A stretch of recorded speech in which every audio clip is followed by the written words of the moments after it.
हजारों पंछी उड़ गए, मन का पंछी नहीं उड़ा।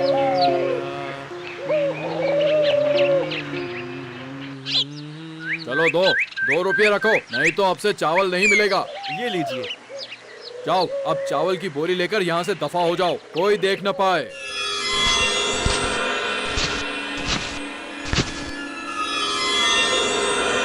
30 रुपए हो गए, वाह। ऐसे बेईमानी से चावल बेचकर तो मैं एक दिन में अमीर बन जाऊंगा। ये क्या, जमींदार के गोदाम से ऐसे यहाँ पे चावल बेचा जा रहा है? अरे जल्दी करो, जमीन के कागजात रखो और पैसे लेकर जाओ। हुजूर, 1 बीघा जमीन की कीमत सिर्फ 2 रुपये। ए सुनो, बिना खाए पिए तो मर रहे थे, जो मिला है उसे लेकर अब जल्दी से भागो। अरे अरे चलो चलो, दूसरा आओ। बस आज इतना ही, बाकी फिर कल होगा। महाशय, मैंने सुना कि आप उन लोगों को 1 बीघा पर सिर्फ 2 रुपए दे रहे हैं। ये तो बहुत ही कम है, ये तो धोखेबाजी है। फालतू की बकबक मत करो, ये लोग महीने में 20 पैसे भी कमा नहीं पाते हैं। 2 रुपए दे रहा हूँ, ये इन लोगों की अच्छी किस्मत है। खा पी के जी रहे हैं सिर्फ मेरी ही वजह से। अरे अरे हटो हटो, चलो मुझे बहुत काम है। ये तो दिन दहाड़े डकैती है।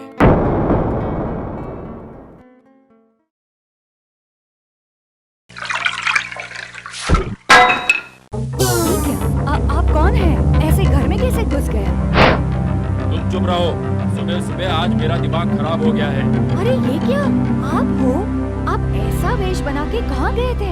और कहाँ, वेश बदल के देखने निकला था मेरी जमींदारी कैसी चल रही है। तो क्या देखा?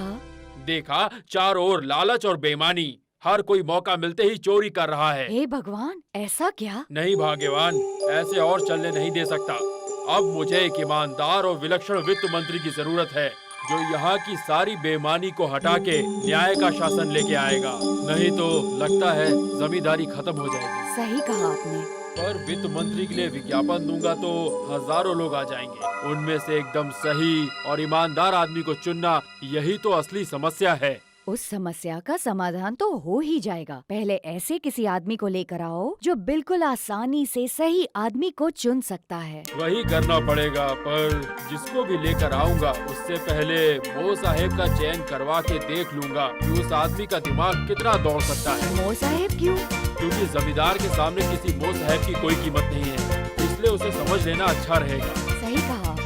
अभी दिक्कत ये है कि ऐसा आदमी मुझे मिलेगा कहाँ से? मेरे विचार से आप एक बार महाराज कृष्णचंद्र के पास जाइए, वो आपकी सहायता कर सकते हैं। हैं? सही कहा, सही, महाराज कृष्णचंद्र।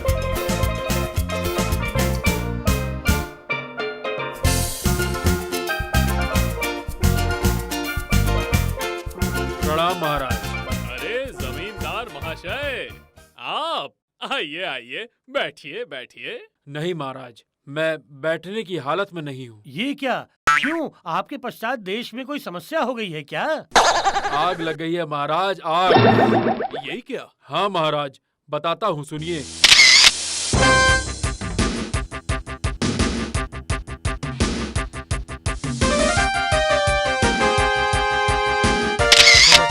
हाँ महाराज, आप ही कर सकते हैं, आप ही कर सकते हैं। आप एक विलक्षण आदमी का पता मुझे दीजिए, जो उपयुक्त मो साहेब और वित्त मंत्री का निर्वाचन करके मेरी जमींदारी को दुर्नीति से मुक्त करवाएगा। मैं उसे बहुत बड़ा इनाम दूंगा महाराज।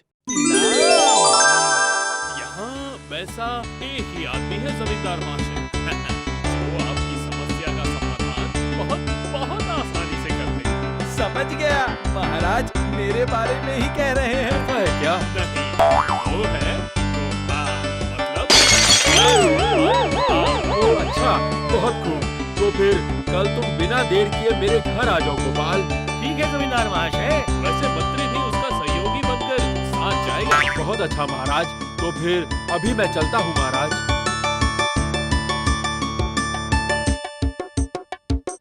पर महाराज, मैं तो फिर भी नकल करके उत्तीर्ण हुआ हूँ, पर गोपाल ने तो पाठशाला की दीवार भी नहीं देखी है। वित्त मंत्री बनने के लिए आने वाले लोगों की योग्यता के अंक पत्र तो वो पढ़ नहीं पाएगा, तो फिर ये निर्वाचन कैसे करेगा महाराज? महाराज, कहीं से जलने की बू आ रही है।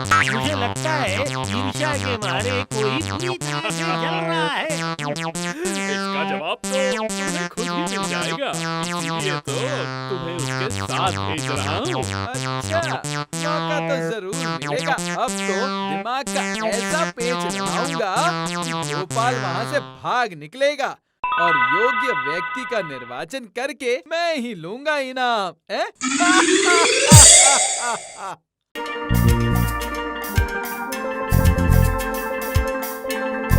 पहले हम लोग मो साहब का निर्वाचन करेंगे। हाँ, हम लोग उसको एक एक करके 3 सवाल पूछेंगे। जिसका जवाब श्रेष्ठ होगा वही होगा सही आदमी। तो फिर मैं ही पहला सवाल करूंगा जमींदार महाशय। ठीक है, कीजिएगा। और मैं करूंगा आखिरी सवाल। कहावत है कि अंत भला तो सब भला। आइए आइए आइए आइए, यहाँ बैठिए, आइए। तो मंत्री महाशय सवाल कीजिए। हाँ, अच्छा, आप खुद को इस मो साहेब के काम के लिए श्रेष्ठ क्यों मानते हैं? क्योंकि इससे पहले मैंने बहुत जगहों पर मो साहेब का काम किया है, लगभग 80 जगह पे तो किया होगा, इसलिए ये काम मैं आसानी से कर पाऊंगा। अच्छा, बढ़िया बढ़िया। महाशय, आप सोकर कब उठते हैं? बहुत सुबह उठता हूँ, उसके बाद तेल लगा के स्नान करके नाश्ता करके फिर बाद में मैं व्यायाम बस, और कुछ करके। बोलने की जरूरत नहीं है। गोपाल, अब आप सवाल करिए। मुझे लगता है कि आप ये मो साहब का काम बिल्कुल कर ही नहीं पाएंगे। आपको क्या लगता है? बिल्कुल कर पाऊंगा, आसानी से कर पाऊंगा। आप एक बार मौका तो दीजिए। ठीक है, अभी आप जा सकते हैं। जमींदार महाशय, इसी आदमी को रख दीजिए, यही बिल्कुल योग्य है। 80 जगह पे काम कर चुका है। तुम क्या कहते हो गोपाल? 80 जगहों पर काम किया है, मतलब वो किसी भी जगह पे काम पर टिक नहीं पाया है जमींदार महाशय। वैसे भी वो मेरे सवाल का सही जवाब नहीं दे पाया है, जिससे वो साहब का काम बिल्कुल नहीं कर पाएगा। सही कहा गोपाल। अब इसके बाद वाले को देखते हैं।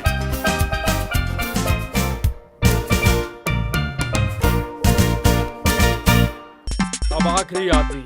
आइए। अच्छा बताइए, आप पहले कितनी जगह पर काम कर चुके हैं? 3 जगह पर। असल में जहाँ ज्यादा पैसे मिलते हैं मैं वहीं पे जाता हूँ। आप नींद से कब जागते हैं? आप जब जागेंगे उससे 10 मिनट पहले उठ के मैं तैयार हो जाऊंगा। बहुत अच्छे। पर मुझे लगता है आप ये मो साहब का काम कर ही नहीं पाएंगे। आपको क्या लगता है? जी हुजूर, आप लोग मेरे मालिक हैं। आप लोगों को अगर लगता है कि मैं ये काम नहीं कर पाऊंगा, तो फिर निश्चित रूप से मैं ये काम नहीं कर पाऊंगा। ठीक है, जाइए। बस जमींदार महाशय, और कोई चिंता नहीं है। यही है श्रेष्ठ मो साहेब। वो कहता है कि आप लोगों के कहने से मैं मो साहेब का काम नहीं कर पाऊंगा, वो बनेगा मो साहेब। जी हाँ जमींदार महाशय, मो साहेब उसी को कहते हैं जो मालिक की बात सुने। उठो बोलो तो उठे, बैठो बोलो तो बैठे हैं। उत्तम कहा है, बिल्कुल सही कहा है तुमने गोपाल। यही होगा मेरा श्रेष्ठ मो साहेब। तुम्हारी बुद्धि का सच में कोई जवाब नहीं है गोपाल। ये लो इनाम, 100 मुद्राएं। और सुनो, कल हम लोग वित्त मंत्री का चुनाव कर लेंगे, ठीक है? सुबह सुबह आ जाना गोपाल। जी जमींदार महाशय। ये लीजिए मंत्री महाशय, कुछ भी हो आप मेरे सहयोगी हो। तनख्वाह के हिसाब से वो 1 मुद्रा रख लीजिए। इसका बदला मैं जरूर लूंगा। कल गोपाल रहेगा तो वित्त मंत्री चुनेगा ना। आज रात को इसे ऐसा मजा चखाऊंगा कि भागने का रास्ता नहीं मिलेगा। सुनो गोपाल, मैंने अभी एक भयंकर खबर सुनी है। कैसी भयंकर खबर है मंत्री महाशय? थोड़ा इधर आओ, बताता हूँ। क्या बात है, बोलिए तो मंत्री महाशय। आप ऐसे डर क्यों रहे हैं? खबर मिली है, कुछ साल पहले यहाँ पे एक आदमी आत्महत्या करके मर गया था और तभी से उसकी आत्मा इस घर में घूम रही है। इसका मतलब भूत। गोपाल जरा धीरे, यहाँ रात को इन लोगों के नाम नहीं लेते। ये देखो, डर के मारे मेरे रोंगटे कैसे खड़े हो गए हैं। कुछ नहीं होगा, राम नाम जप करते करते आप सो जाइए। राम राम राम राम राम राम राम राम राम राम। गोपाल तुम थोड़ा सावधान रहना, मैं सोने जा रहा हूँ। राम राम राम राम राम राम राम। अबे भूत, देखते हैं कि क्या होता है। हाँ? अब नींद आ रही है, सो जाता हूँ।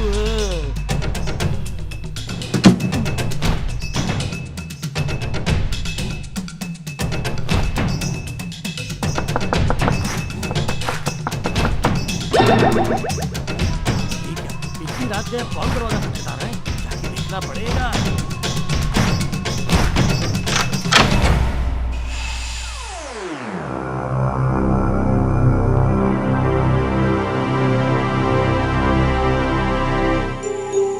क्या? यहाँ तो कोई नहीं है, तो फिर खटखटा कौन रहा था? मैं जाके सोता हूँ। हाँ।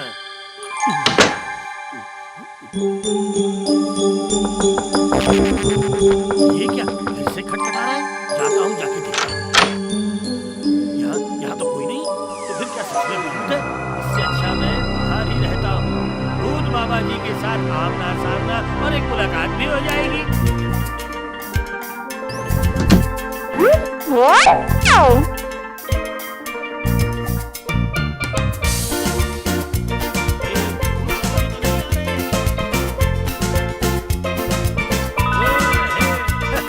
हो रहे भूत बाबा जी आ रहे हैं।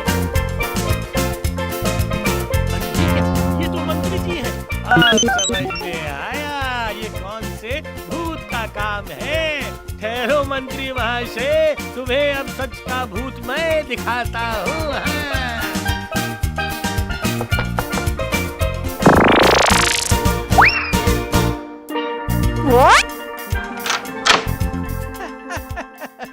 अब मैं जाके गोपाल को भूत का डर दिखा के आता हूँ।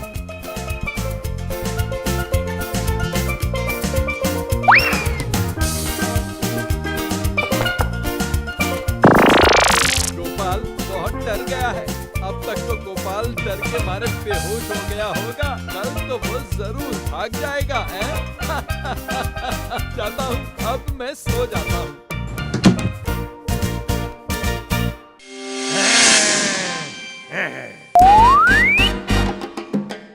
अरे बाप रे, अरे बाप रे, भूत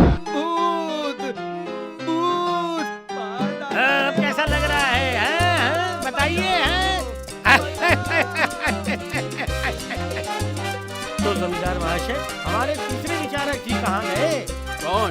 वो मंत्री की बात कर रहे हो? वो तो कृष्णनगर में कोई जरूरी काम है कह के आज सुबह ही निकल गए। काम ही है, अगले 1 महीने तक उसका काम ही होगा, राम नाम जप करना है। गोपाल, तुम क्या कुछ सोच रहे हो? नहीं, जमींदार महाशय, चलिए अब वित्त मंत्री का चरण शुरू किया जाए। हाँ। सुनो गोपाल, इस बार सारे सवाल तुम ही करना।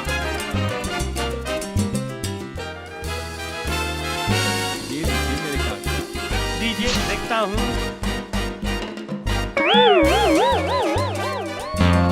आपने तो मेरे कागज को उल्टा करके पकड़ा है। कौन सा सीधा है कौन सा उल्टा, वही तो मैं नहीं जानता हूँ। असल में मैं देख रहा था कि आपकी आंखें और कान कितने खुले हैं। सच में गोपाल का क्या दिमाग है। अब मैं आपसे 2 सवाल पूछूंगा। पूछिए। अच्छा, मान लीजिए आप एक जमींदार के वित्त मंत्री हैं और उस जमींदार के लोग बाग चोरी कर रहे हैं और घूस खा रहे हैं। वित्त मंत्री होने के नाते आप क्या करेंगे, बताइए। बहुत आसान है, सारे लोगों की तनख्वाह बंद कर दूंगा और सबको भूखा मार दूंगा। ऐसे ही ये लोग काबू में आ जाएंगे, चोरी की बात भी जुबान पे नहीं आएगी। अच्छा, समझ गया। अब मेरे दूसरे सवाल का जवाब दीजिए। तो बताइए, 2 और 2 जोड़ने पे कितने होते हैं? ये भी कोई सवाल है क्या?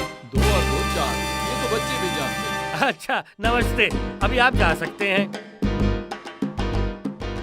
आइए, बैठिए।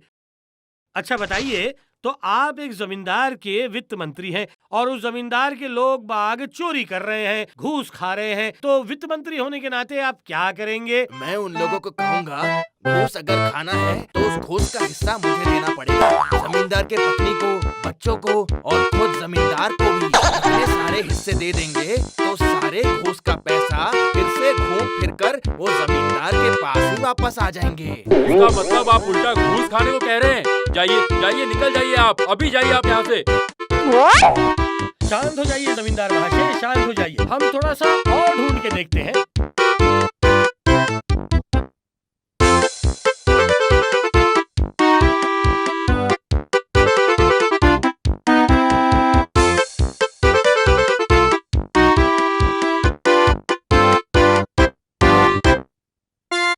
गोपाल, इस बार तो मुझे मेरे सर के सारे बाल नोच डालने का मन कर रहा है। अरे ऐसा मत कहिए, आपके सर के इतने प्यारे बाल हैं, आप उन्हें क्यों नोचेंगे भला? है ऐसा मत कहिए जमींदार महाशय। अरे बाप रे, इतने सारे लोग देखे पर कोई भी नहीं मिला अभी तक। निराश मत होइए, निराश मत होइए, अभी भी एक उम्मीदवार बाकी है। तो फिर मैं आपसे सवाल पूछूं? जरूर। मेरा सवाल है, मान लीजिए आप एक जमींदार के वित्त मंत्री हैं और उस जमींदार के लोग बाग चोरी कर रहे हैं और घूस खा रहे हैं, तो वित्त मंत्री होने के नाते आप क्या करेंगे? दुर्नीति और चोरी की वजह है गरीबी। कहा गया है कि अभाव से स्वभाव खत्म होता है। मैं वित्त मंत्री होता तो सबकी तनख्वाह बढ़ा देता, पर कानून सख्त करूंगा, उससे उन लोगों का अभाव दूर होगा, वो भी अच्छे लोग हो जाएंगे। बस समस्या का समाधान बहुत ही आसानी से हो जाएगा। बढ़िया, अब बताइए दो और दो जोड़ने से क्या मिलता है, बताइए। आप लोग कितना मांग रहे हैं? मुझे मेरा जवाब मिल गया, अब आप जाइए। जमींदार महाशय, यही है आपका उपयुक्त वित्त मंत्री। तुमने मुझे बचा लिया गोपाल, पर तुमको कैसे पता चला यही श्रेष्ठ है? ये असली समस्या ढूंढना भी जानता है और जरूरत पड़ने पे हिसाब में तोड़ जोड़ भी कर सकता है। साधु, तुम्हारी तरह दिमाग तो और किसी का भी नहीं है, किसी का भी नहीं। नहीं जमींदार महाशय, और एक का भी दिमाग है, और है इसलिए ही वित्त मंत्री निर्वाचन से पहले मेरी बुद्धि की परीक्षा लेने के लिए ही तो मो साहब निर्वाचन का काम किया था, है ना जमींदार महाशय? बिल्कुल बिल्कुल सही कहा है गोपाल, पर तुमको पता कैसे चला गोपाल? बहुत ही आसान है जमींदार महाशय, चोरी और दुर्नीति रोकने के लिए मो साहब की तो कोई जरूरत ही नहीं होती है जमींदार। सच में तुम रत्न हो। कृष्णनगर धन्य है तुम्हें पाके। ये लो और 200 मुद्राएं, ये तुम्हारा इनाम है गोपाल। धन्यवाद जमींदार महाशय। For more updates, subscribe to our channel, click the show links and enjoy watching the videos.